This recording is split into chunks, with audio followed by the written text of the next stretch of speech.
Ce langage a plus de 50 ans derrière lui, il nous permet de pouvoir travailler sur des systèmes d'exploitation, des OS, voire même des logiciels de robotique. Et pourtant, même avec 50 belles années d'expérience, il continue d'impacter nos technologies actuelles tout en s'auto-optimisant en proposant de nouvelles fonctionnalités. Mesdames et messieurs, bonjour, j'espère que tout le monde va bien, c'est important. Pour les fans de ce langage, vous l'aurez totalement démasqué, on va pas se mytho. Pour les autres, prenez un café, parce qu'aujourd'hui on va parler de l'énorme et la grande histoire du langage de programmation C, qui a totalement bouleversé le monde de l'informatique.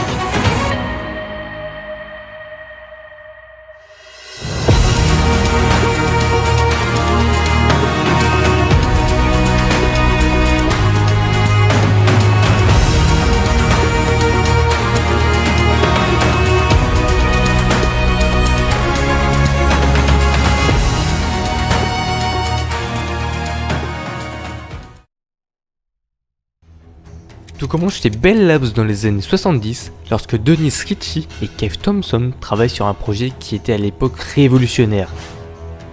Un nouveau système d'exploitation appelé Unix. Si t'as regardé les autres vidéos, tu sais de quoi on parle aujourd'hui. À l'époque, les systèmes d'exploitation étaient codés en assembleur.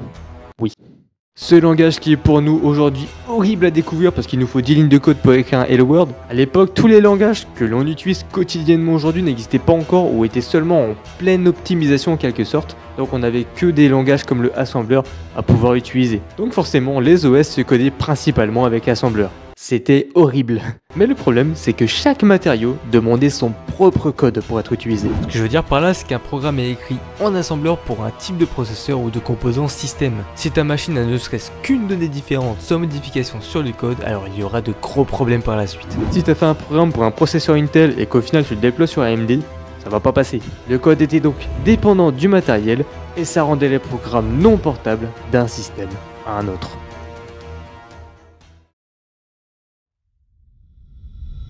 Ce sera en 1972, avec un gros ras-le-bol, que Dennis Ritchie décide de créer un langage portable et efficace pour simplifier le développement Unix. Ce que notre très cher Dennis voulait, c'était conserver les informations du système pour pouvoir faciliter l'interaction avec le matériel. Ce sera en 1972 et avec cette idéologie que notre très cher Denis donnera la naissance au langage de programmation C.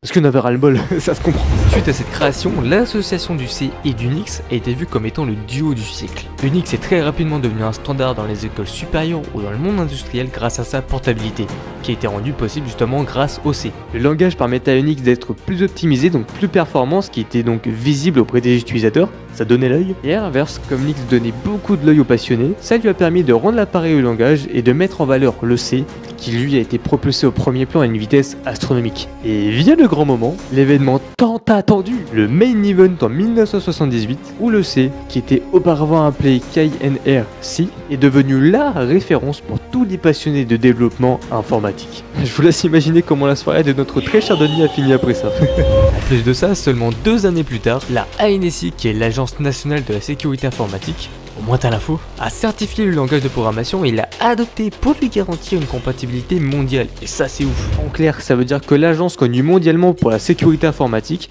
a validé le langage de programmation et lui a permis d'être compatible sur toutes les plateformes possibles finalement, voire même sur plusieurs appareils, ce qui était le but initial de notre très cher Denis. Et cet événement a littéralement boosté le C, il a pété les stats. Mais évidemment, tout ça c'est bien beau, mais un langage aussi révolutionnaire que lui possède aussi ses inconvénients. Et c'est pour ça qu'on va commencer par ses points forts, comme sa performance. Ce qui rend le C aussi spécial, c'est que contrairement à pas mal d'autres langages, il est très proche du matériel. Tu auras un contrôle très précis sur chaque ressource de ta machine, ce qui boostera les performances de tes programmes. Et je pense que c'est le moment de parler de sa portabilité. Ce que notre très cher Denis voulait, et a merveilleusement bien réussi d'ailleurs, de nous permettre de compiler un programme en C sur n'importe quelle autre machine qui possède un compilateur C. Par exemple, grâce à ça, Unix lui-même a pu être déployé sur plusieurs autres plateformes, plusieurs autres machines, grâce à la portabilité. C'est ouf. Et je vois pas mal de développeurs parler de la simplicité du langage. Je suis pas trop sûr là-dessus par rapport à tout. Mais par contre, sur sa flexibilité, alors là, je vous suis sans problème. Il te donne énormément de pouvoir en tant que développeur. T'as pas trop de complexité. Enfin, ça dépend pourquoi. Mais t'as un outil qui est juste robuste pour créer, tout en fait. Comme je t'expliquais en début de la vidéo, c'est le langage parfait de nos jours en tout cas pour créer des systèmes d'exploitation, voire même des jeux avec des fonctionnalités très avancées. Et pour finir sur ses points forts, autant finir en beauté. Je tiens quand même à préciser qu'il a inspiré énormément d'autres langages. Beaucoup de développeurs le considèrent un petit peu comme le daron du C#, du C++, voire même du Java et du Python, de par sa syntaxe, mais aussi pour sa façon de penser, son idéologie. Il a influencé de belles générations de développeurs. Mais un langage, c'est pas parfait, hein. On va parler de la gestion de la mémoire par exemple. Le développeur doit gérer manuellement l'allocation et la libération de la mémoire. En clair, pour faire très simple, si tu le gères mal, ça peut te conduire à de gros bugs comme des fuites de mémoire. Et spoiler, c'est vraiment pas bon pour ton PC. Alors cette info maintenant je la cale parce que je l'ai vu pendant mes recherches, mais il n'y a pas de sécurité intégrée. Le C n'a pas de mécanisme, même natif entre guillemets, pour éviter les erreurs qui sont à l'origine des vulnérabilités de sécurité. Donnez-moi vos avis en commentaire, je suis assez curieux de savoir ce qu'il en est là-dessus. Et attention, je vais vous sortir un mot très compliqué, le Steep Learning Curve.